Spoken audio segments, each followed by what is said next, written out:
protégée des îles Curiates, que vous allez découvrir avec Arlette. Et justement, c'est lui qui va répondre aux questions que j'ai.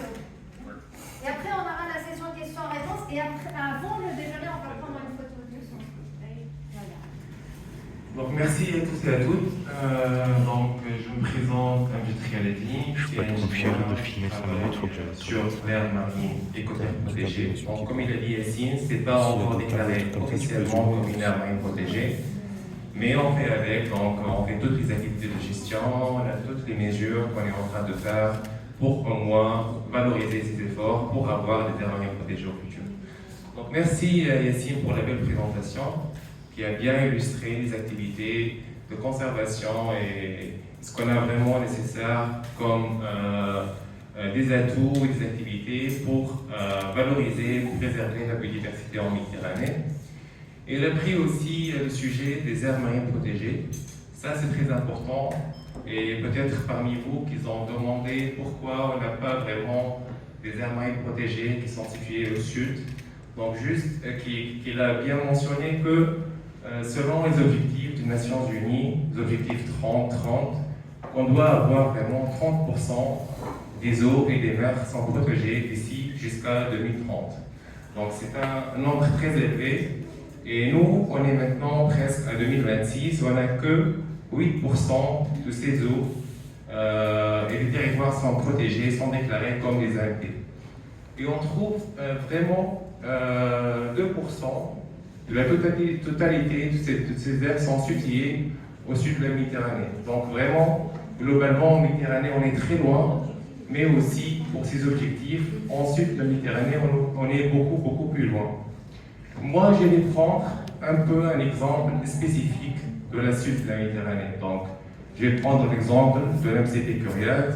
C'est une future aire marine protégée située en Tunisie, au centre-est de la Tunisie.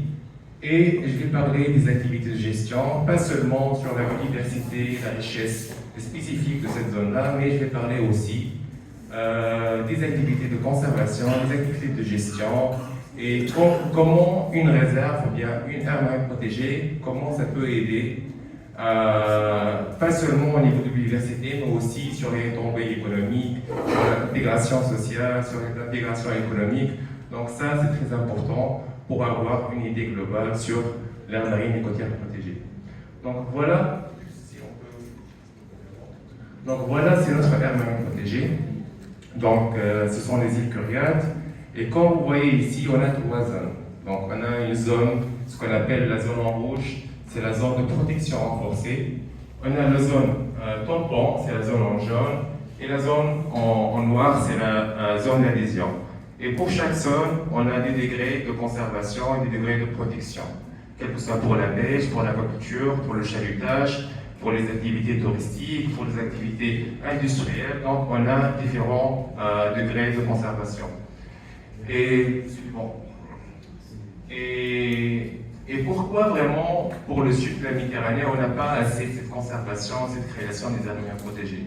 Parce que tout simplement, ces ALP sont gérés par l'État, par les administrations, et on n'a pas vraiment suffisamment de ressources humaines, des ressources techniques pour assurer la bonne gestion des aires marines protégées. Et pour cela, on a trouvé une solution. Et c'était curieux, c'était l'exemple pilote de cette conservation-là. On a créé ce qu'on appelle la co-gestion. Donc la gestion, c'est dédié à l'État, c'est l'administration, mais on peut assurer une gestion efficace en intégrant une société civile, une association locale qui travaille juste à côté de cette aire marine protégée, qui a déjà des ressources humaines, qui peut vraiment facilement chercher des financements, qui est plus rapide, plus flexible et tout ça. Mais il avait vraiment une bonne répartition des tâches, une bonne répartition des responsabilités dans cette co-gestion. Donc chaque partie, il a vraiment ses atouts, et là aussi ses points faibles. Donc pour tout ce qui est réglementation et tout ça, donc c'est dédié pour l'administration qui est là-bas, et pour tout ce qui est conservation, gestion scientifique, recherche scientifique, tout ça, donc c'est dédié pour l'association. Et pour parler donc des ressources humaines et tout ça pour aire marine protégée, donc voilà l'exemple de notre site. Donc c'est à travers les années, on a différentes catégories, différentes ressources humaines nécessaires pour avoir la gestion. Donc on a le staff permanent, il faut avoir un staff permanent qui est présent d'une façon journalière. Donc on a le staff qui est composé par le staff de l'administration et le staff de l'association. On a aussi les stagiaires, donc qui sont issus des universités, qui font leur stage d'été, leur stage de fin d'études. On a aussi les saisonniers qui travaillent surtout dans les saisons, quelle que soit pour la saison d'identification des tortues marines, la saison d'identification des oiseaux, le recensement et tout ça. Et une grande partie, comme vous voyez ici, ce sont des bénévoles. Ce sont des bénévoles, on a plus que 80 bénévoles actuellement dans l'association. Et parmi ces bénévoles, on trouve des bénévoles, ce qu'on appelle les juniors, ce sont des lycéens, ce sont des jeunes de moins de 18 ans. Comment on peut vraiment les faire incuber et les intégrer dans les objectifs de conservation? Parce que ces jeunes-là, ils font partie de la communauté locale, de la population locale. Donc on peut assurer au minimum qu'ils seront vraiment bien intégrés au futur dans les activités de conservation. Donc, ici, ce qu'on appelle le plan de gestion.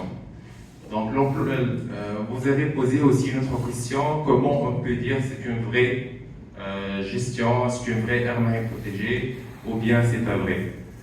Donc, le plan de gestion, c'est comme la constitution d'une aire marine protégée.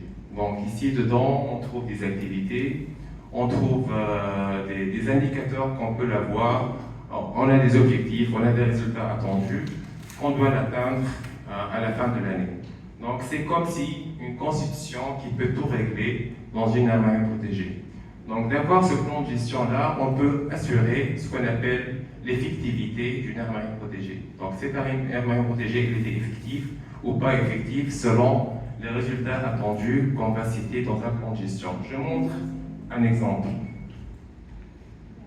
Donc ici, par exemple, on a deux plans de gestion. On a un plan de gestion de 2025 et chaque 5 ans, on fait une mise à jour avec toutes les parties prenantes dans un comité. Donc on fait les recommandations, on fait les modifications selon les erreurs qu'on a fait durant la dernière période. Donc on fait une mise à jour de plan de gestion.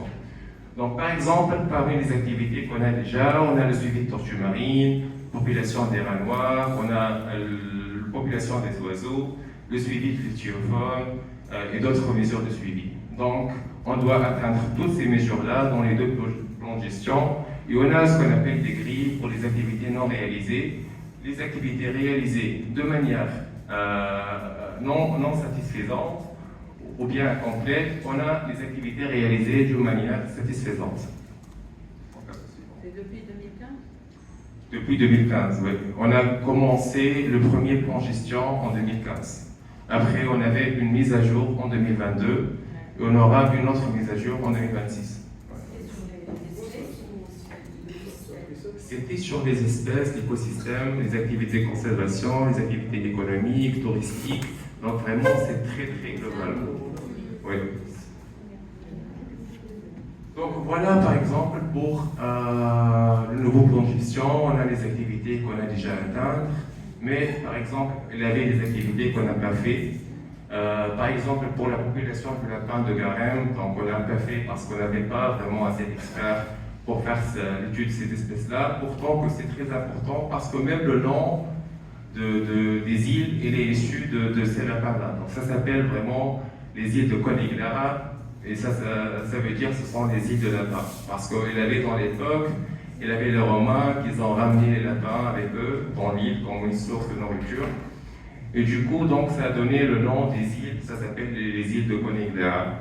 Aussi, on a par exemple le suivi de l'activité de pêche qui est pas totalement satisfaisant parce qu'on ne peut pas vraiment avoir un suivi efficace de la pêche sans avoir un décret officiel pour l'aire marine protégée. Donc surtout d'être toujours avec les pêcheurs, d'avoir la sermentation et tout ça, donc c'est pas assez faisable sans avoir un décret officiel.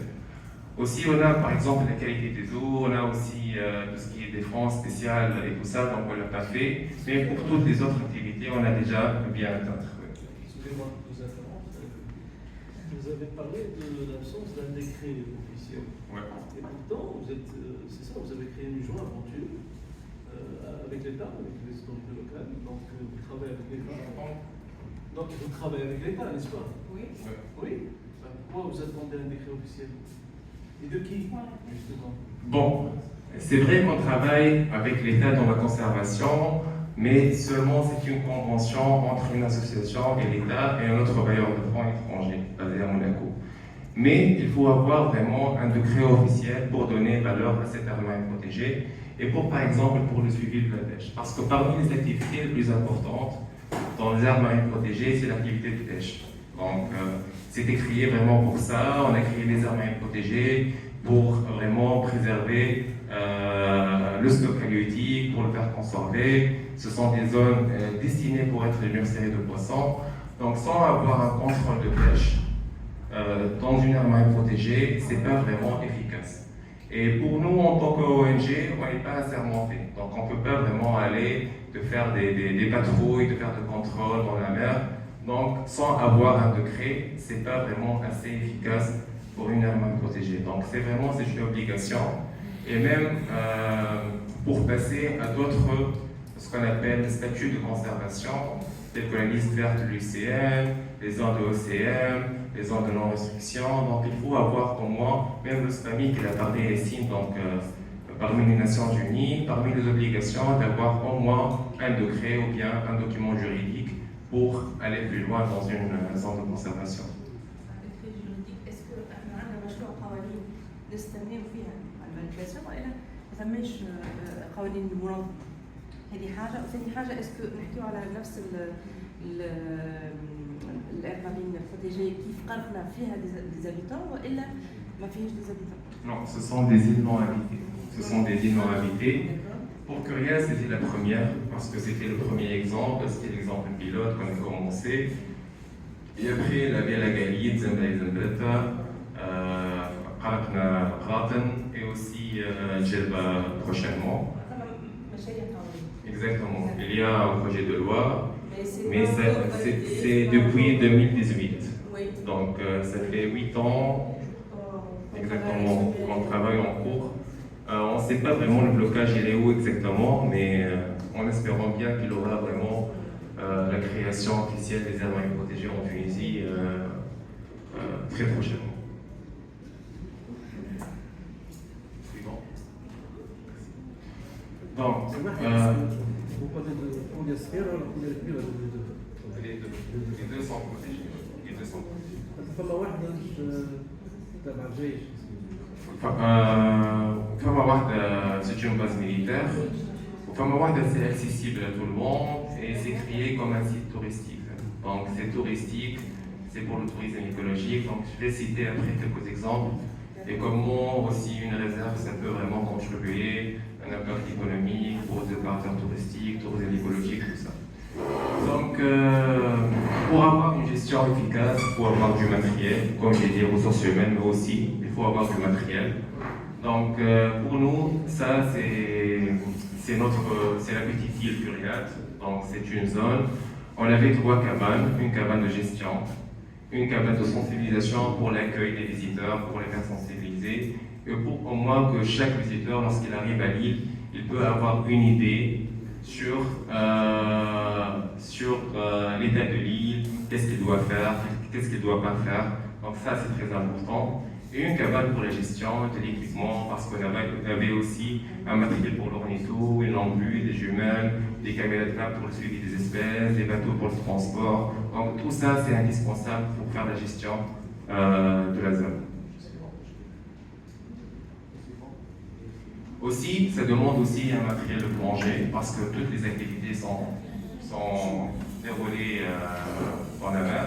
Et du coup, ça demande un centre de plongée avec les équipements nécessaires, des caméras sous-marines pour faire valoriser le travail et tout ça. Donc ça, c'est très important aussi. Et bien sûr, pour la recherche scientifique et le suivi des activités, donc, il y aura aussi un laboratoire bien équipé avec des loupes, des microscopes, pour faire le suivi, l'identification des espèces et tout ça. Donc, passons maintenant aux espèces cibles de conservation. Donc, chaque zone et chaque site a ses cibles de conservation. Et selon la convention Medfund, donc ce sont les financeurs des aires marines protégées en sud de la Méditerranée, donc ils financent en Tunisie, en Algérie, au Maroc. Donc, il avait pas mal d'aires protégées qui sont financées par le Medfund. Et pour nos cibles de conservation, donc, on est 3. On a la tortue kawan, ce qui s'appelle caretta caretta. On a aussi les herbiers de Posidonie, c'est parmi les herbiers les plus importants au niveau hotspot de biodiversité dans la mer Méditerranée. Et juste pour l'information, pour ces herbiers de Posidonie, en Tunisie, on a vraiment 40% de la totalité des herbiers de Posidonie dans la Méditerranée. Donc vraiment, on est très important, on est hautement potentiel pour avoir plus de conservation parce que vraiment, ce sont les herbiers les plus importants en termes de biodiversité dans toute la Méditerranée. Au niveau de séquestration de carbone, production d'oxygène, au niveau comme si de nurserie pour les poissons, aussi pour la base de la chaîne alimentaire, donc vraiment c'est très important. Et on a aussi notre espèce de sternène, c'est une espèce d'oiseau très protégée et c'est une espèce nidifiante dans la zone. Donc le suivi de la tortue marine. Donc ici on mesure les principales pressions, mais aussi les indicateurs de suivi écologique. Donc pour les pressions, on a la pêche accidentelle, la pollution, le tourisme, les filets fantômes. Est-ce que vous connaissez les filets fantômes? Les filets fantômes. Exactement. Les filets fantômes, ce sont les filets perdus ou bien abandonnés par les pêcheurs, mais ils deviennent des filets fantômes parce qu'ils continuent à pêcher les espèces sans avoir quelqu'un qui peut se bénéficier de ces espèces-là. Donc c'est une opération de pêche continue qui peut vraiment durer jusqu'à l'infini. Et le changement climatique, il est très important comme une pression. Et on a les indicateurs de suivi, donc les indicateurs qui sont cités dans le plan de gestion que j'ai mentionné. Donc on a le nombre de nids, on a le taille de pond, et on a le taux d'émergence des tortues. Donc on est en train de mesurer s'il y aura une évolution, si c'est stable, s'il y aura une régression, donc ça c'est très important. Juste une petite précision. Oui, voilà, juste une petite précision. Alors c'est quoi la différence entre filet fantôme et pêche accidentelle? Si vous pouvez tirer au clair. Donc les pêches accidentelles, c'est ce qu'on appelle le bycatch. Donc c'est une activité de pêche en train de pratiquer. Donc lorsqu'un pêcheur qui va poser leur filet, il va pêcher accidentellement un dauphin, ou bien un requin, ou bien une tortue. Donc c'est une opération active. Déjà l'opération elle est en cours. Mais lorsqu'on parle d'un filet fantôme, ce sont des filets abandonnés. Donc ils sont perdus, soit par les conditions climatiques, soit par le vandalisme, soit il y a plusieurs raisons. Donc ces filets n'ont pas de propriétaire. Mais ils peuvent vraiment tomber sur des zones très sensibles, sur des roches très importantes pour la biodiversité. Ils peuvent aussi tomber sur les herbiers de Posidonie. Ils peuvent vraiment continuer à pêcher les espèces jusqu'à l'infini. Par exemple, on trouve les nasses en plastique qui sont perdues. C'est parmi les grandes menaces qu'on a trouvées dans la région de Monastir. Donc une nasse fantôme, elle peut pêcher une poulpe. Et cette poulpe, elle peut devenir un proie pour d'autres espèces, pour un méro, pour une murène, et ainsi de suite. Et cette espèce-là, elle peut être aussi une proie pour une autre espèce. Et c'est une chaîne vraiment, ça va continuer jusqu'à l'infini. Et pour vraiment arrêter cette chaîne-là, il faut quelqu'un pour faire arracher ces nasses fantômes et vraiment pour arrêter cette pêche continue. Pour les nasses fantômes, c'est dangereux non seulement pour la faune et la flore, mais également pour les êtres humains. Si vous vous rappelez, il y a quelques années, il y a des jeunes qui se sont noyés au Cap Bon. Et c'était parce qu'ils se sont retenus dans des nasses fantômes. Donc c'est hyper dangereux, même pour l'être humain. On n'y pense pas, mais c'est très très dangereux. Et si on a de plus en plus, c'est parce que, par exemple, aussi, il y en a qui perdent leur nasse, il y a des accidents qui peuvent arriver, mais il y a de plus en plus de pêcheurs qui abandonnent aussi les nasses parce que ça coûte. On ne trouve plus qui peut les réparer, il n'y a plus ce métier-là, et ça coûte moins cher d'acheter de nouvelles et abandonner celui-là sur place, d'après les pêcheurs. D'accord, je pense que je vais aller un peu plus vite parce qu'on a fait assez de temps. Donc juste pour présenter un peu les paramètres, donc on a 62 nids de tortues marines en 2024, on avait 3600 et quelques bébés de tortues émergés à la fin de la saison, on a 57 tortues marquées. Est-ce que vous savez pourquoi on fait le marquage des tortues marines? On fait le marquage, ça veut dire on installe ce qu'on appelle une tag, une marque, voilà, une marque sur la nageoire des tortues pour la faire reconnaître lorsqu'il arrive une autre fois pour faire la ponte dans notre site. Et s'il était vraiment pêché accidentellement, donc on peut savoir si c'est une tortue tunisienne. On avait aussi 92 tortues sauvées par les pêcheurs. Et on avait 54 tortues échouées dans la période 2020-2024. Mais cette année, on avait une augmentation de nombre de nids. Donc on est passé de 72 l'année dernière au 103 cette année. Donc c'est une augmentation très remarquable. Et auparavant, on dit peut-être c'est grâce aux efforts de conservation qu'on est en train de faire, on peut faire la découverte d'un nombre plus élevé de nids de tortues marines, mais ce se voit bien aussi que ici l'effet de changement climatique intervient. On avait beaucoup plus de nids dans la partie sud de la Méditerranée, mais aussi on peut dire que les efforts de conservation ils ont commencé à donner des fruits. Donc voilà, ce sont quelques statistiques. Donc, pour le marquage, pour l'émergence, donc on peut suivre l'évolution de tous ces indicateurs. Suivant. Donc, comment ça se fait le suivi des tortues marines? Juste de faire un petit calcul pour savoir vraiment l'effort de travail qu'on est en train de faire pour avoir ces résultats. Donc, pour faire le suivi des tortues marines, il faut avoir au moins 2 échographes sur site avec 4 bénévoles. Donc, c'est au total, ce sont 6 personnes dédiées pour rester toute la nuit dans les îles Coquettes. Et ça restait pendant 100 jours de travail, ça veut dire 3 mois dans la saison estivale. Et du coup, si on peut compter, donc c'est l'équivalent de 600 unités de travail pendant toute la saison pour avoir vraiment ces résultats-là de 72 nids et de 3600 bébés tortues à la fin de la saison. Donc ce sont des grands efforts qui ont été dédiés pour la conservation. C'est pour cela on a dit que vraiment l'outil de cogestion c'est un outil très efficace et ça peut vraiment avoir cette harmonie et cette collaboration entre une association civile qui est riche en termes de bénévoles avec l'administration qui a la main haute sur la conservation.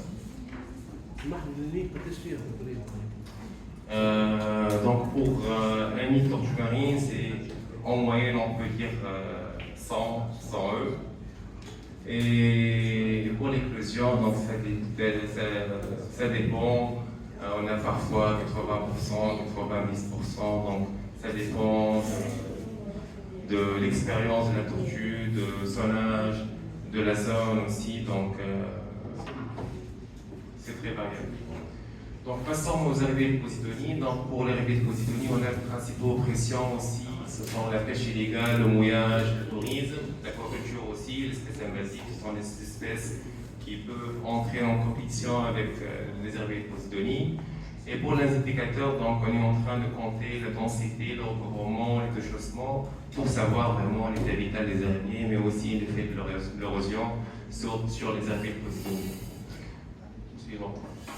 Donc voilà, ce sont quelques histogrammes qui illustrent bien l'évolution des herbiers posidoniers à travers le temps. Et le troisième cible de conservation, c'est la sternène. La sternène, c'est une espèce d'oiseau. Non, c'est de la famille de l'aridée, c'est la famille des goélands, mais c'est beaucoup plus petit et moins abondant. خرنة الصغيرة. C'est ça. On n'a pas.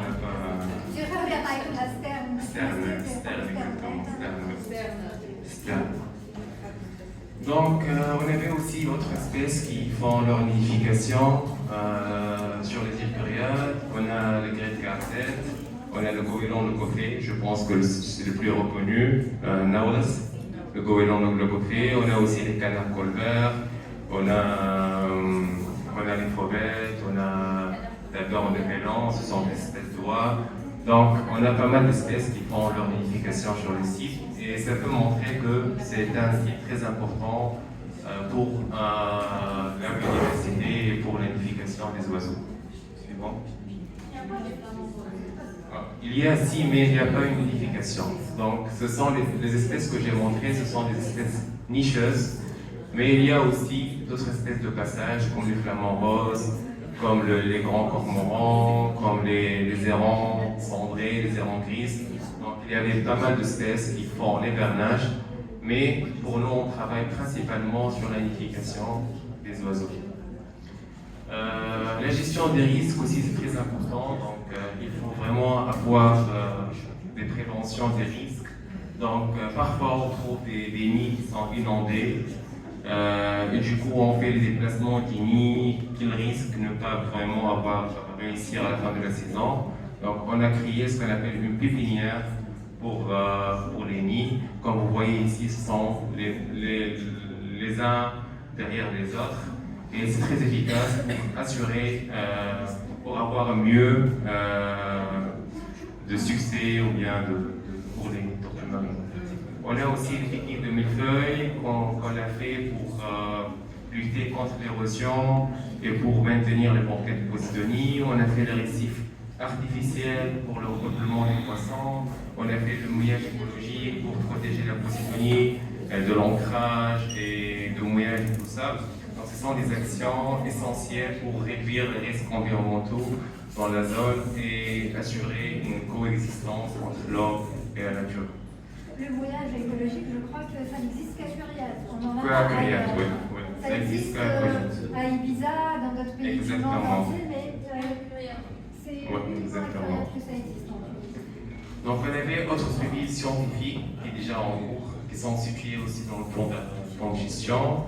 On a le suivi de post-éradication dans l'université Curiat pour l'histoire de l'éradication et pourquoi il existe le rat noir sur l'île. Donc c'est une très très longue histoire, peut-être qu'il y aura une autre chance pour... exactement. Si vous avez des questions après, donc... En mangeant, vous voulez en savoir plus sur le rat noir à Curiat. Exactement. Et... Est-ce que je peux... Ah bon, ouais.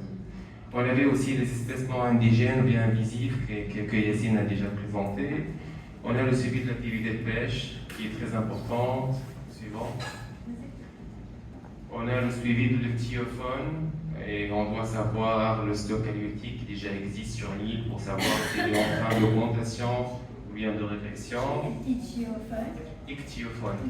Ichthyque, ça veut dire poisson. Donc c'est une appellation scientifique. Et il y a bien sûr l'évolution du trait de côte parce que les îles sont des sites très vulnérables et du coup l'évolution du trait de côte c'est très important pour nous. Trait de côte, c'est la ligne de côte. Donc, c'est les plages, la ligne de côte des îles. Si on peut savoir si vraiment on est en train de perdre des parties de l'île ou bien on est en train d'avancer. Il y a une érosion de la plage. Exactement, érosion, c'est ça, ouais. Et parce qu'on sait bien que vraiment les îles sont très vulnérables et peut-être un jour il n'y aura pas vraiment de ces îles-là. Donc, c'est pour cela qu'on fait le suivi de l'évolution pour avoir des activités préventives pour les faire protéger. Donc, c'est le suivi de post-éradication. Je passe au suivant. Donc, ici, pour les espèces invasives ou bien non indigènes détectées sur l'île, donc on a commencé le suivi depuis 2016. On a trouvé sur les îles Curia 10 espèces non indigènes, 15 espèces au port aux alentours, et 11 espèces dans le cap de Marina, ça veut dire dans la côte de Monastir. En 2019, ce nombre a été augmenté sur l'île à 23 espèces, donc on avait vraiment plus d'espèces qui ont été identifiées comparé à 2016. Et en 2020-2021, donc on avait 19 espèces, donc c'est un peu moins. Et ça peut être dû soit ces espèces invasives n'ont pas résisté aux conditions climatiques de la zone, ou bien ils n'ont pas été détectés durant des suivis scientifiques. Et pour les années 2024-2025, donc on est en cours de traiter les données pour avoir plus de résultats. L'activité de pêche, donc on fait parfois des enquêtes avec les pêcheurs pour savoir vraiment l'effort de pêche, les durées de sortie, l'effort de pêche est consacré par les pêcheurs, parce qu'on sait bien que les personnes les plus influencées par la création des aires protégées, ce sont les pêcheurs. Donc, et aussi de savoir, suivant, les engins de pêche qui sont utilisés pour bien identifier s'il y avait des engins qui sont illicites, des engins qui sont nocifs pour l'environnement. Donc c'est bien de le faire identifier et pour avoir des programmes de sensibilisation pour les pêcheurs pour l'éviter au futur. Suivant. Donc voilà, donc on fait toujours des enquêtes, on a fait en 2021, on a fait en 2018, on fait toujours des comparaisons entre les années. Et selon les dernières enquêtes, on a trouvé vraiment les nations plastiques. Donc les nations plastiques sont parmi les catastrophes, les plus grandes catastrophes qu'on peut trouver dans les eaux tunisiennes. De 1, ils sont en plastique. De 2, les mines ne sont pas réglementées. De 3, donc ils sont ils sont très nombreux. Et on peut trouver vraiment plus que 400 000 NAS situés seulement à Monastir. Donc ce nombre est très important. Et à part ça, donc, la majorité de ces NAS, puisque leur coût est très faible, donc on les trouve après comme des NAS fantômes et ils sont très très nocifs pour la biodiversité. Donc ici en collaboration avec le SPARAC, on a fait la stratégie de surveillance des activités de pêche illégale sur les habitats. C'était Yassine qui a guidé cette stratégie-là. Le suivant. Et voilà. Donc, et aussi on fait quelques autres activités en relation avec la pêche. Donc ici on a fait ce qu'on appelle l'immersion des récifs en palmier. Donc ce sont des récifs de repeuplement pour les poissons. C'est pour vraiment aider à faire le recrutement des poissons et de créer des zones de nurserie pour les poissons mais artificielles. On fait des sessions de sensibilisation pour les espèces invasives, comme l'espèce qu'il a parlé, Yassine. Donc c'est une espèce qui peut affecter la santé humaine et qu'on a trouvé vraiment dans les marchés. Donc pour nous, en tant que société civile, c'est très important de faire ces campagnes de sensibilisation pour les habitants parce qu'on est le plus proche aux habitants. Donc on a fait des campagnes de sensibilisation avec des brochures, avec les pêcheurs dans les marchés publics et tout ça. On a fait aussi une formation de fabrication des NAS traditionnels. Ce sont nos NAS traditionnels de la Tunisie qui sont trouvés encore à Karkana et à Djerba. Et ces NAS-là qui ont été remplacés par le plastique. Donc on est en train de faire des formations pour les femmes des pêcheurs pour faire la préfabrication de ces NAS-là. On fait des formations pour les futurs pêcheurs. C'est le centre de formation de la pêche professionnelle pour avoir une génération future des pêcheurs consciente. On fait des échanges d'expérience entre les pêcheurs du sud et du nord de la Tunisie. On fait des enquêtes, on fait des réunions de concertation. Donc on a beaucoup de travail qu'on est en train de faire avec les pêcheurs. Et en parallèle aussi, on fait le suivi de repeuplement de poissons. Donc en 2022, on fait ce qu'on appelle des transects. Donc ce sont des lignes dans la mer. On fait le comptage visuel des poissons pour identifier les espèces, le nombre, les tailles, tout ça. Mais on a un peu évolué notre méthode et notre protocole de suivi, le suivant. Donc on a commencé à utiliser l'intelligence artificielle pour faire le suivi des poissons. On a des caméras qui sont émergées dans la mer avec des appâts. Si tu peux, la vidéo. Ouais, voilà. Donc on peut installer ces caméras-là et après avec des logiciels, on peut faire l'identification des poissons, le nombre, les espèces et on peut aussi détecter s'il y aura des espèces introduites dans cette zone-là. Il y en a de la viande. Et ça se voit Regarde tous les bien poissons aussi là. avec cette méthode qu'on a Oui, identifié oui, plus d'espèces. Il y a On de a la maintenant 35 espèces qui sont On n'imagine pas qu'il y a qui, autant de font- viscos, tu vois. qui appartenant à On différentes a travaillé familles. avec le compte bleu. On a fait le comptage des oiseaux. Donc, les banquettes de Posidonie qui sont en relation avec le trait de côte et l'érosion. Donc, c'était mon premier sujet à faire dans les îles coréennes. C'était avec Yassine. Et bon, juste pour l'information, il était mon encadrant de sujet TFE dans mes études.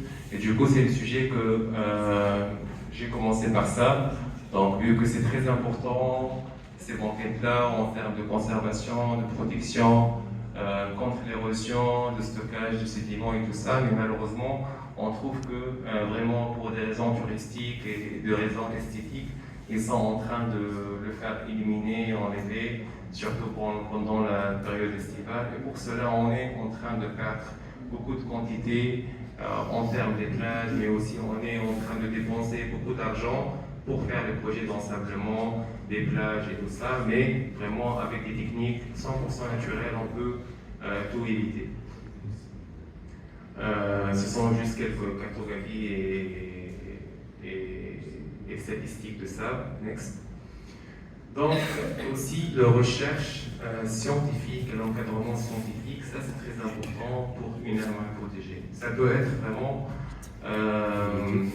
aussi un point très important pour encadrer les jeunes, les chercheurs, pour faire leur CGTFE, pour assurer la recherche, pour avoir plus de données sur la partie sud de la Méditerranée, sur la Tunisie. Donc les aires marines protégées sont comme les sentinelles dans les eaux tunisiens. Donc s'il y aura des espèces, c'est bon le temps? D'accord. Donc juste on passe à la dernière, fréquentation. Bon, ça, je sens juste les activités de sensibilisation, les aménagements qui ont été faits sur l'île. Le suivant. Donc, on avait installé un sentier terrestre, un sentier sous-marin pour l'éducation, la sensibilisation. Ça peut montrer vraiment comment les tarifs des bateaux touristiques, l'opérateur touristique, comment ça a été augmenté grâce aux efforts de conservation, parce que maintenant, ils sont de faire le marketing sur le côté biologique, sur tout les côtés écosystémiques, donc les touristes, ils sont arrivés pour voir les tortues, pour voir la biodiversité, et tout ça, et pas seulement un tourisme de masse, c'est une activité de pescatourisme, comment tu peux passer une journée en tant que pêcheur, et tu peux sortir avec les bateaux de pêche pour passer une journée, donc c'est un autre type de tourisme qu'on est en train de travailler.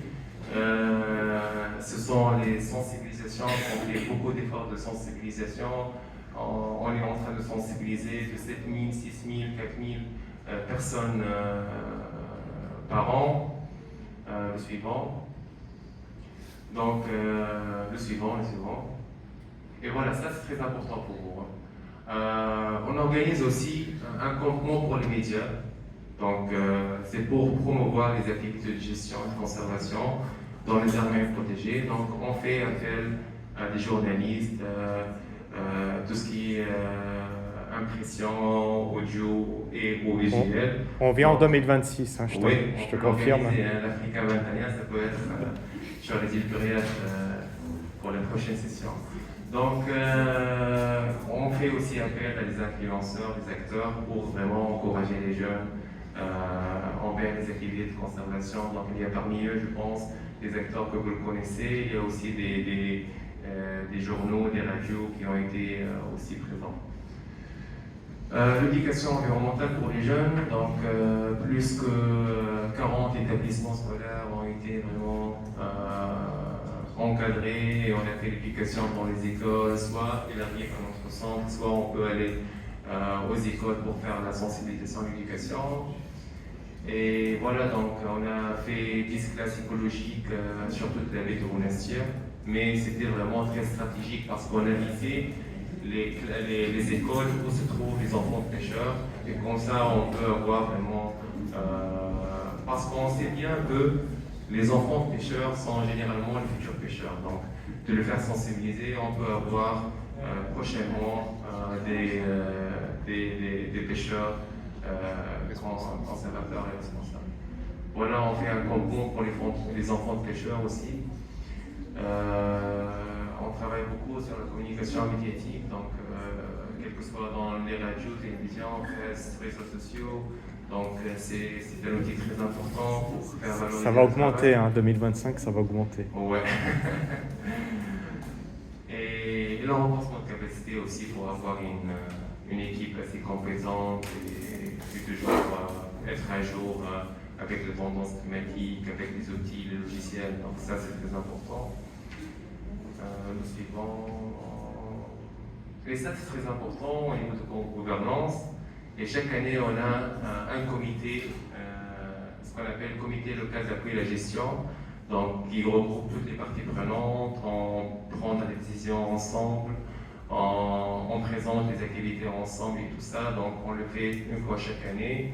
Et la prochaine, ça sera en 23 décembre de cette année. Donc, et ça, c'est très important pour avoir une approche participative et intégrale de la gestion et la conservation. Et aussi les partenariats et les conventions avec tous les organismes tunisiens et tout. Donc, ça, c'est très important. Je pense, bon, juste ici pour parler un peu de l'effectivité et de l'efficacité, donc parce que vous avez dit c'est quoi la différence entre une aire marine protégée, effectivement protégée et non. Donc on a quelques paramètres qu'on doit prendre en considération. Donc pour l'effectivité par exemple, ce qui entre dans le jeu, on a le changement climatique, la surveillance, l'espace invasif, le suivi, l'évaluation, la recherche, le développement durable et la gestion de la pêche. Donc ce sont les indicateurs qu'on doit suivre pour mesurer vraiment l'effectivité. Et pour l'efficacité, on a l'acceptabilité, le bénéfice, on a l'état de la gouvernance, l'activité de pêche. Donc ça peut entrer pour mesurer l'efficacité. Donc je pense que j'ai terminé et merci pour votre question, pour votre attention. Et si vous avez des questions, donc... Un exemple